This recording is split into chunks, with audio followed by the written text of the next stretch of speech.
Welcome everybody. Today I'm going to show you how to create a double exposure in Photoshop using one of your portraits, and I will just take you through step by step. So first you need to pull up a Finder window so that you can select your photos. Today I'm going to use this portrait and this landscape and combine them together to create something similar to this. So first let's go ahead and open up both images in Photoshop. Since this is a JPEG, it will not automatically open in Photoshop, so I'm going to right click and choose Open with Adobe Photoshop. And then I will do the same thing for my second image, just so I have them both there ready to go. Alright, now you'll notice that that creates two tabs up here at the top, so they are not in the same project, but I do have them both open. Let's start with the portrait. So first, I'm going to select my subject so that we can cut out the background. The way that I'll do that is with the quick selection tool that's over here on the side. And if you hover over it, you should see quick selection tool. If you don't see that in the left panel, then hold on this little arrow and that will give you the three options for this tool, which is object select, quick selection, and magic wand. Go ahead and choose quick selection. This is a really interesting brush because as I brush over the portrait, it will try to lock in these edges and select the whole subject. Up here I've got some different brush options. So I have the regular brush where you can just select one thing. You can add to your selection, that's the one that I'm going to use, or if you select too much you can subtract from your selection. I'm going to just go ahead and use the plus one. Then here I can choose my brush size, so if you just hover over your subject, you can see how big the brush is. I'll start about here with, it's 190, but it doesn't really matter what you start with as long as it's an appropriate size for your image. Alright, so let's go ahead and select my subject. Your initial selection will not be perfect, but just try to get as much as possible. Okay, that looks pretty good to start with. Now, to refine this selection, get the hair, the glasses, the edge of the jacket, things like that, I'm going to click up here on Select and Mask. Alright, now here it gives me some different view options. I like the overlay option, and if your subject is red and you don't like that default red setting, then right here you can change the color to whatever works best. So the red's really easy for me to see on this blue photo. To zoom in on the photo, you can either use the zoom tool right here, or you can press Command plus and then use your mouse to navigate around. If you are not using one of our Apple mice, you can also hold on the space bar, which will turn your mouse into a hand, and then you can click on it and drag it like that. Okay. Alright, in here I'm going to start out with the quick selection tool and just make it a little bit smaller. You'll see we still have the plus and minus. Make it a little smaller to try and select some of these details that got missed.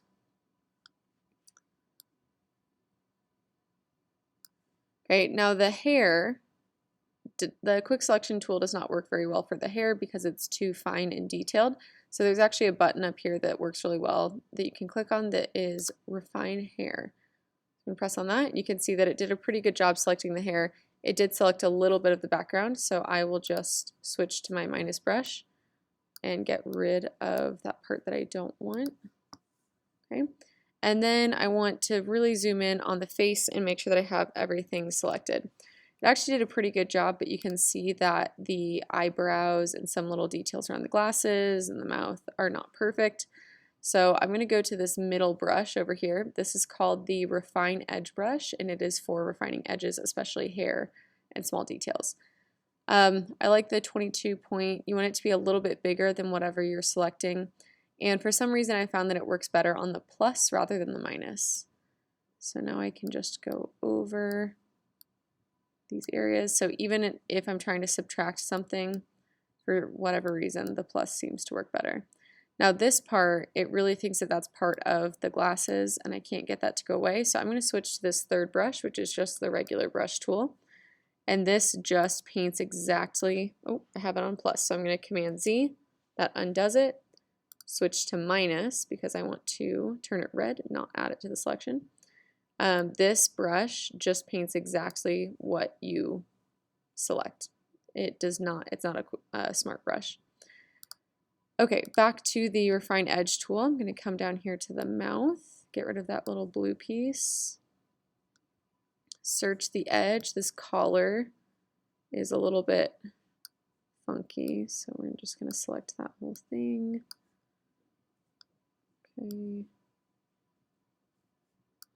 And for this bigger section, I'll go back to my quick selection tool.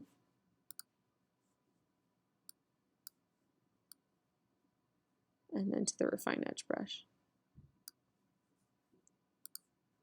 So just switch between the 3 brushes and pay attention to whether it's on plus or minus and the size, just to get a good selection.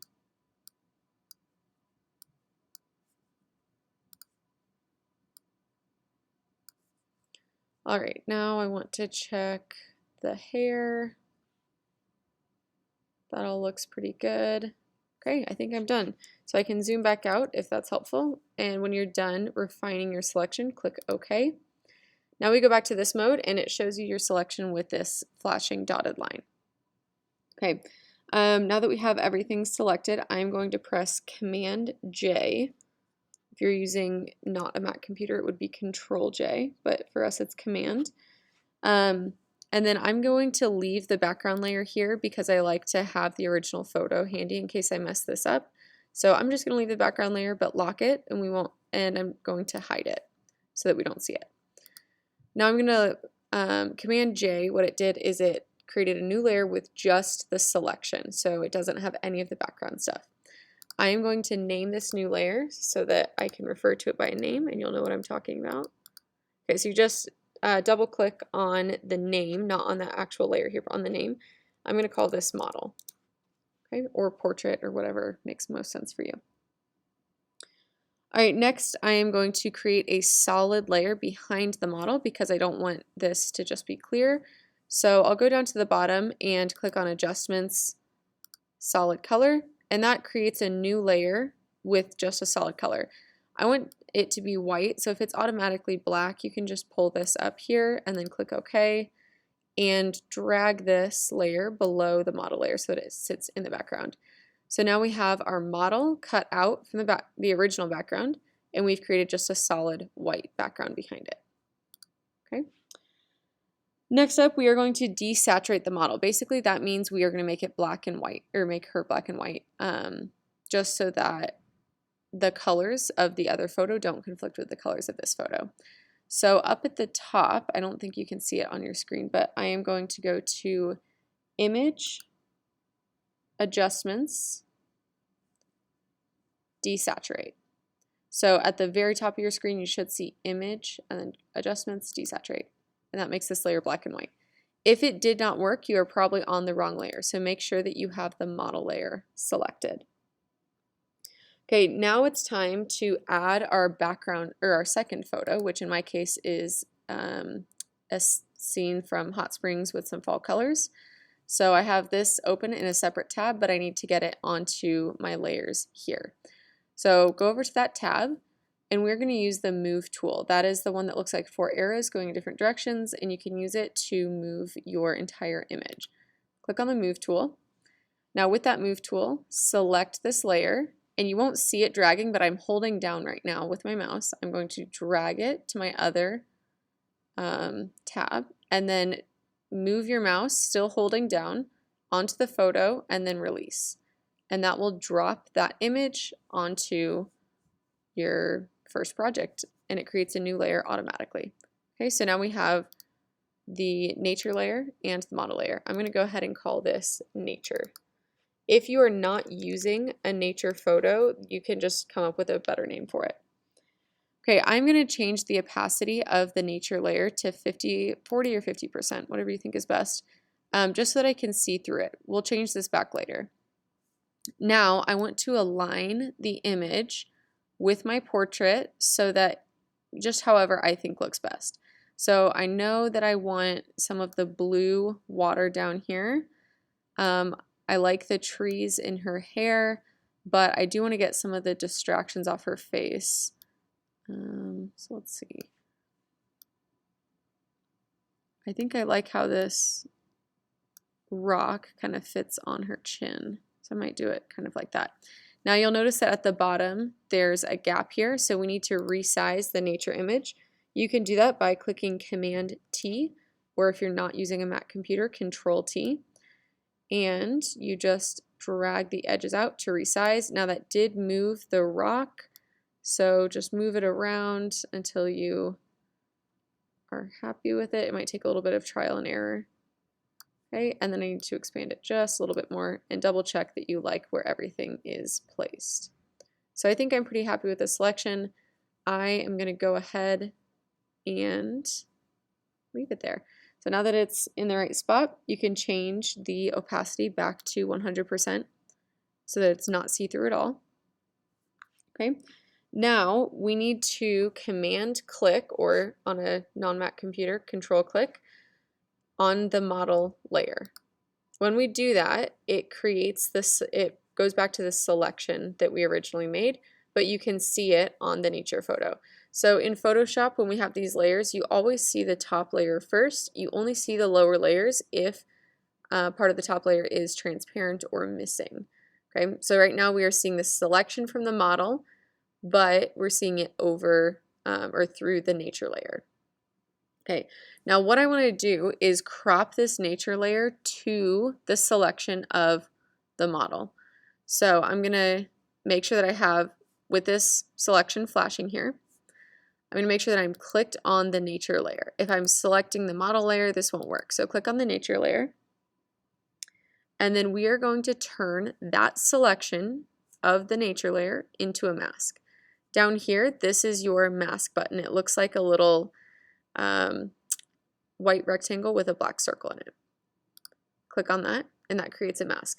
Now, essentially what a mask does is it's like you have, if you picture printed photos on top of one another, you have one that's black and white, one that's color on top, and essentially we are taking scissors and cutting out the top layer to fit the shape of the bottom one.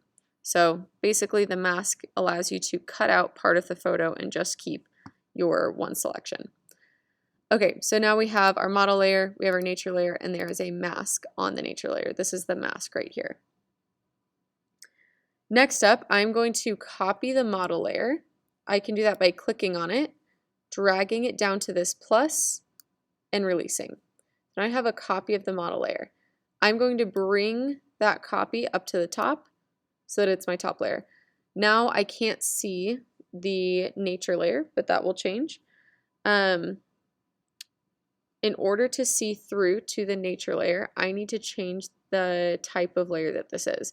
So up here it says normal. If I click on that, I can go down to lighten, and that will allow me to see through to the nature layer. So it's kind of a combination. Doesn't look great yet, but it will look better. Now we need to create a mask of the model layer, the very top one, the model copy, I should say. And the reason we're doing that is because I want to be able to paint in the model layer and paint in the nature layer in different areas. So the mask will allow us to make these layers more transparent or kind of disappear. So that's why we have two masks here. This layer is still here because that's kind of our background. If we erase too much of one of these, this will just appear. So you don't see it very much right now, but if I hide it and make it reappear, you can tell a little bit of a difference. Okay, now I'm going to use just these two masks to paint the picture in and out. What you want to do is go over here to your color swatches. So right now my color swatches are black and white. If yours are not black and white, click on this little thing right here, the little mini one, and that will change them to black and white. I want the black swatch on top, not the white swatch. So this little arrow right here, the two arrows, will switch it. With the black swatch on top, I can use my brush tool, which is over here in the left side panel. Okay, I'm going to use the brush tool. Up at the top, you can change your size. You can change the opacity. So right now I'm at 78%. I think I want to start at like 40% so that I don't paint anything in too strong. And you can use either of these masks. I'm going to go ahead and start on the nature mask.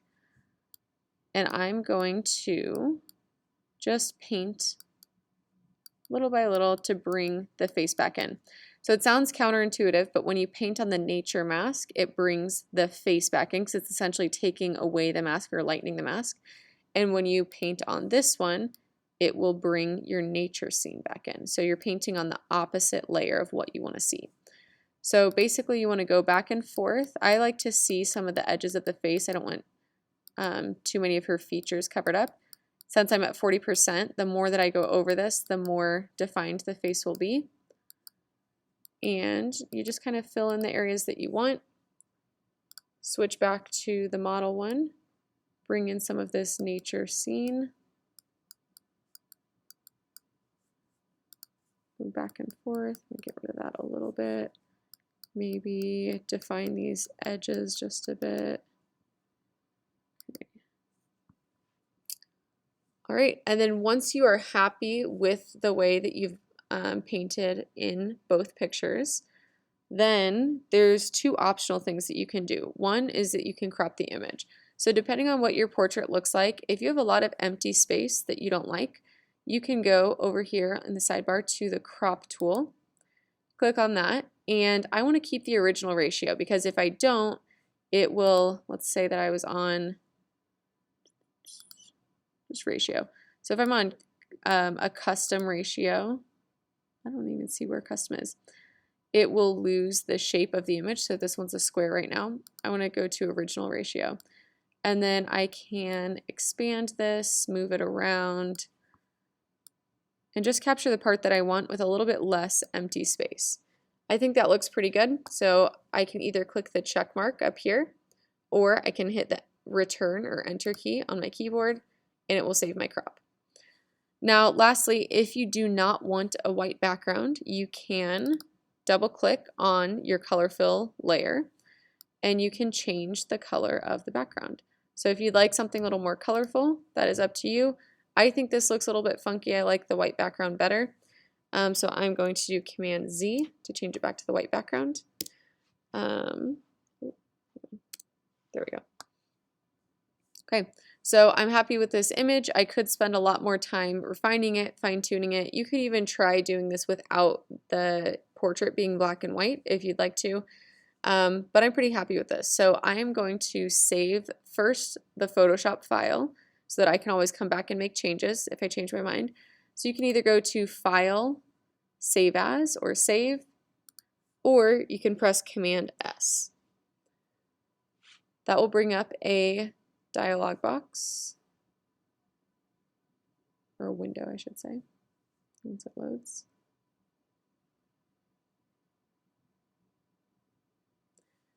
And if you're just seeing a small window like this, click on this little arrow key to open it up bigger.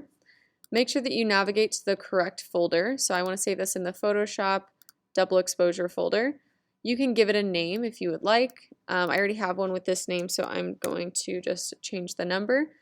And then we want to keep the format as Photoshop because we want to be, this is a working Photoshop file.